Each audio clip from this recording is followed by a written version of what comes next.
So one of the things that was it's in the news right now is about the capital gains and the changes that were made in capital gains that came out from the federal level through the budgets. So I'm not here to talk about naturally the legislation involved with the capital gains. I'm here more to talk about the impact on the real estate market. And one of the things that, some people have been asking in our circles is this going to impact how many homes are going to hit the market? Are we going to get a flood of inventory hitting the market over the next few months, or certainly before June 25th? Or are we not going to get inventory because sellers are going to be holding onto their asset because they're going to be, they're going to be dinged with taxes at a higher level, specifically if you're making over $250,000 in profit.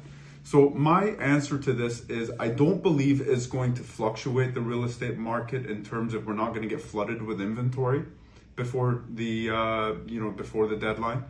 And I don't believe we're going to have people holding their properties back for that reason either. I believe when someone sells and they're making a large kind of profit of over 250,000, which is now the number that the taxation is going to be raised above, I certainly believe that many people are already aware that when they sell, there's going to be capital gains. Now, the only reason most people sell and are willing to pay that tax is if they have another opportunity where they can take that money, take those profits, and reinvest into the next project that they have in mind. If people do not have any planning whatsoever with that profit, with that money, they tend not to sell their property anyways. So at the end of the day, I don't think we're going to see a rush of inventory of investors that are going to try to sell and close before June 25th. I don't believe we're going to see that. Just like I don't believe we're going to get people withholding their properties. I think people who are, like I said, if they're going to be selling their property, they're going to sell anyways. And if they are, choosing to hold back from putting their home on the market, they're going to pursue that path anyways.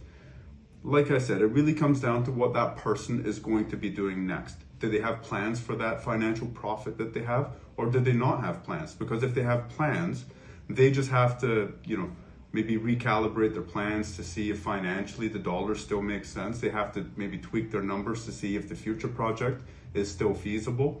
Yes, they may have to go through that additional kind of step there.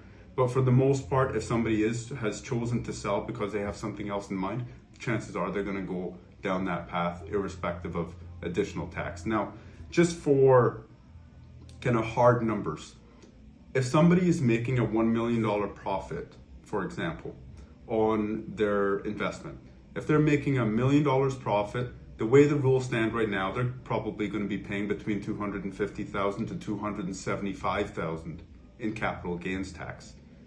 Well, after June 25th, those numbers on $1 million profit will change anywhere from $325,000 all the way to $350,000. The actual laws, the legislation itself, I believe will probably be amended prior to the actual launch date of June 25th. I think that's probably a conversation better saved for an accountant or maybe even a tax lawyer who can keep up to date with what those changes to the legislation are and how that is going to impact you. So anyways, that's just my thoughts from a real estate perspective. I hope that helps. See you guys.